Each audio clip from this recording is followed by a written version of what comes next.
नमस्कार, मैं हूं विनोद कुमार शुक्ला। अड्डा पर आपका स्वागत है। अड्डा के सभी दर्शकों को होली की बहुत सारी शुभकामनाएं।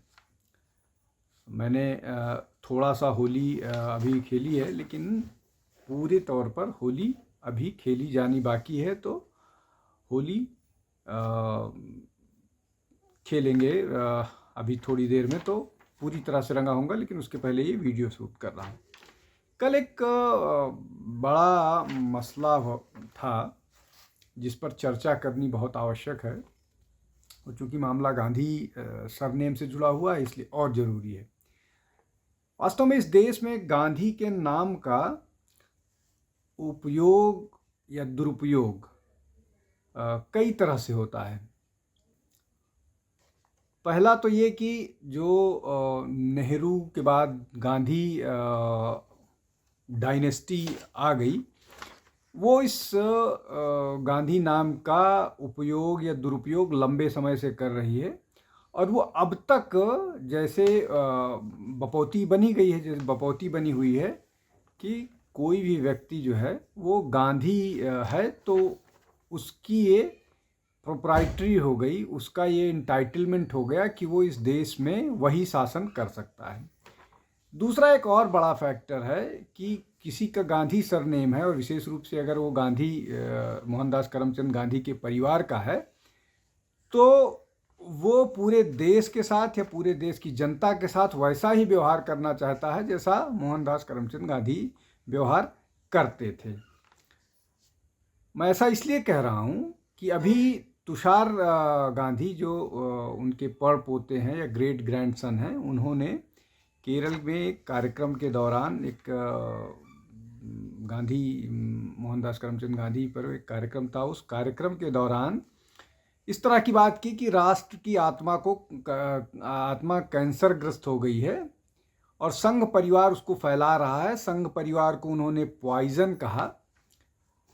अब इसमें महत्वपूर्ण बात यह है कि जो लोग ये सेंस ऑफ एंटाइटलमेंट वाले हैं, चाहे वो गांधी परिवार जो इस देश में शासन कर लंबे समय तक किया है वो, या गांधी परिवार के लोग जिसमें तुषार गांधी जैसे लोग आते हैं, इनकी अपनी अगर आप इनकी अपने व्यक्तिगत हैसियत की बात करें और इनके नाम से गांधी निकाल दें, तो इनके पास अपनी काबिलियत इतनी भी नहीं है कि ये काउंसिलर का चुनाव जीत पाएँ। और ये मैं जिम्मेदारी के साथ कह रहा हूँ, न केवल राहुल गांधी के साथ बल्कि तुषार गांधी के साथ। तुषार गांधी या गांधी परिवार के और बहुत सारे लोगों ने दांव आजमाया है और चुनाव हारे भी हैं। तो एक तो ये मुगालता लोगों को नहीं रखना चाहिए कि उनके पास वो गांधी उनका सरनेम है, तो वो उनको उतना ही रिस्पेक्ट मिलना चाहिए। गांधी महात्मा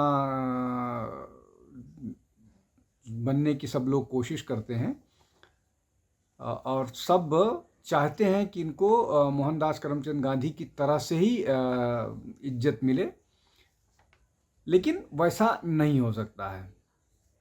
तुषार गांधी अपने विवादित बयानों के लिए जाने जाते हैं। उन्होंने संघ को जहरीला बोला था, और इसके अलावा महिलाओं को लेकर के जिस तरह के उनके कमेंट रहे हैं, चाहे वुमेन डे पर हो, चाहे वो विंबलडन मैच के दौरान महिलाओं को लेकर के कमेंट रहे हों, या और भी, वो अशोभनीय है।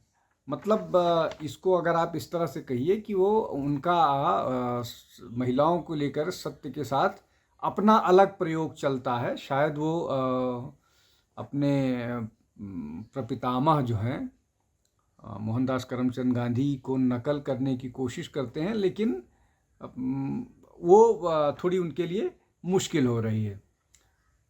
इसके साथ साथ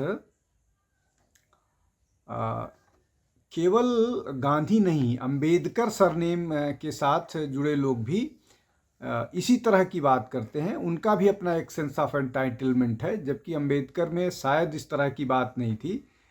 और प्रकाश अंबेडकर भी संघ और बीजेपी के बारे में लगातार इस तरह की बयानबाजी करते रहते हैं जो विवादित होते हैं। अभी कुछ दिनों पहले उन्होंने बोला था कि संघ और बीजेपी कॉन्स्टिट्यूशन बदलना चाहता है। मतलब ये बहुत बेसिक एलिमेंट्री शिक्षा का हिस्सा है कि संविधान बदलना मतलब ये संवैधानिक प्रक्रिया का हिस्सा है और उस प्रक्रिया का अधिकार बाबा साहब अम्बेडकर ने ही संविधान में ही निहित किया है कि जब ज़रूरत पड़ेगी, अगर जनता किसी भी राजनीतिक दल को इतना मैंडेट देती है कि वो स्थिति में है कि वो, और जो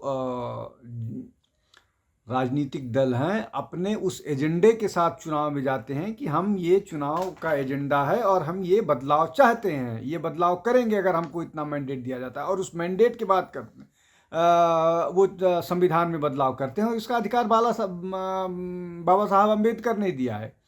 तो कम से कम ये जो एलिमेंट्री एजुकेशन है संविधान को लेकर के, वो होना चाहिए। और ये प्रकाश अम्बेडकर जैसे लोग इनको इस तरह की बेसिक एलिमेंट्री एजुकेशन नहीं, और 2024 के चुनाव में ये बहुत फैलाया गया कि संविधान बदला जाएगा, और प्रकाश अम्बेडकर भी इस तरह की बात करते रहें। अब ये एक बात ये समझ लीजिए कि अगर ये दो के दोनों लोग, चाहे प्रकाश अम्बेडकर हों चाहे तुषार गांधी हों, अगर ये लोग अम्बेडकर के वंशज ना होते या गांधी वंशज नहीं होते, तो इनके इस तरह के विवादित बयानों को क्या किसी अखबार में या किसी टीवी में कोई कहीं स्थान मिलता? बिल्कुल नहीं मिलता। तो ये जानते हैं कि ये इस तरह की विवादित बात करेंगे तो आज के टीवी के दौर में, सोशल मीडिया के दौर में वो वायरल होंगे, और बहुत सारे लोग उन पर चर्चा करेंगे। हो सकता है प्राइम टाइम डिबेट भी हो जाए, चर्चा भी हो जाए, तो ये सब होता रहेगा, ये उस तरह का।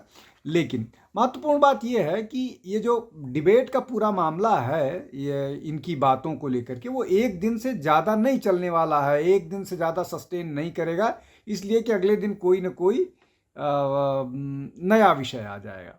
और इन्होंने 2009, 10, 11, 12 में जिस तरह से महिलाओं के बारे में अभद्र टिप्पणियां की हैं अपने ट्विटर पर, वो अशोभनीय है, और उस पर शायद तुषार गांधी को कभी न कभी जरूर जवाब देना चाहिए। अब इसमें एक और महत्वपूर्ण बात है कि अभी का जो ट्विटर बायो है तुषार गांधी का, वो अपने आप को एथीस्ट कहते हैं। राम भक्त मोहनदास करमचंद गांधी का प्रपौत्र एथीस्ट है, और वो गांधी की लिगेसी को लेकर के आगे बढ़ना चाह रहा है। जो मोहनदास करमचंद गांधी गीता की बात करते थे, राम राज्य की बात करते थे, अगर उस राम राज्य को यूटोपियन ही मान लिया जाए इंडियन वेस्टर्न कॉन्सेप्ट के हिसाब से, हालांकि वो राम राज्य की बात करते थे, तो जो गांधी राम राज्य की बात करता है, जो गांधी गीता की बात करता है, उसका प्रपौत्र एथीस्ट है, और वो गांधी की लिगेसी पर दावा भी करता है। ये दोनों कॉन्ट्राडिक्टरी बातें हैं, हालांकि ये फिलॉसफिकल बातें हैं, लेकिन ये उतनी ही सत्य हैं कि ये पूरा का पूरा गेम प्लान, पूरी की पूरी योजना उसी दृष्टि से है। और मुझे लगता है कि तुषार गांधी की आखिरी पीढ़ी हैं जिनको ये भी इतना भी मतलब एडवांटेज मिल रहा है कि उनके किसी विवादित बयान को मीडिया में इतना तवज्जो दिया जा रहा है। मैं कह रहा हूँ कि ये अपने बदौलत एक चुनाव काउंसिलर का नहीं जीत सकते हैं, इनके पास इतना समर्थन भी नहीं है कि ये काउंसिलर का चुनाव भी जीत पाए। मैंने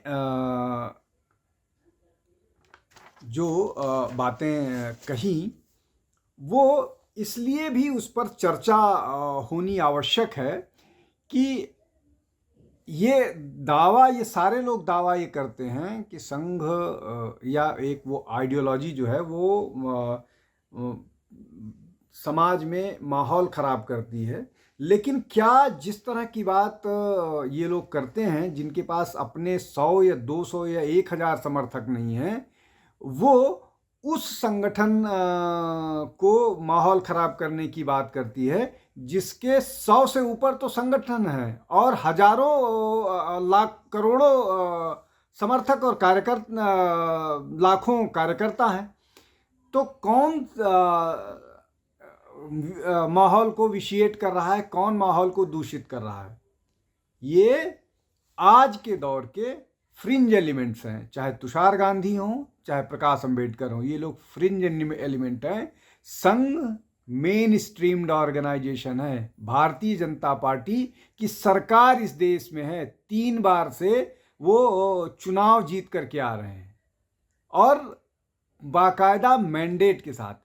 तो ये जो बातें तुषार गांधी या प्रकाश अंबेडकर जैसे लोग या राहुल गांधी जैसे लोग संघ के बारे में, भाजपा के बारे में, प्राइम मिनिस्टर नरेंद्र मोदी के बारे में, या जो जिस आइडियोलॉजी को संघ या बीजेपी सब्सक्राइब करता है उसके बारे में, या for that matter Veer Savarkar के बारे में, वो सिवाय इसका प्रतीक है कि कुंठित हो गए हैं ये लोग ये राइट विंग आइडियोलॉजी की पॉपुलैरिटी से, जिसको पिछले 70-80 साल में न केवल डिस्क्रेडिट किया गया बल्कि गलत बातें भी फैलाई गई। और दूसरा जो आखिरी बात मैं कहना चाहूँगा, क्या किसी भी आइडियोलॉजी को आप सप्रेस करके उसको ख़त्म करना चाहेंगे? जिस तरह की बात प्रकाश अंबेडकर या तुषार गांधी या राहुल गांधी करते हैं संघ और बीजेपी को लेकर के, वो डेमोक्रेटिकली उचित तो कम से कम नहीं है। आज के लिए बस इतना ही। आप हमारे साथ जुड़िए, हमारे चैनल को लाइक कीजिए, शेयर कीजिए, सब्सक्राइब कीजिए, जिससे हम ज़्यादा से ज़्यादा लोगों तक पहुँच पाएँ। बहुत बहुत धन्यवाद। नमस्कार।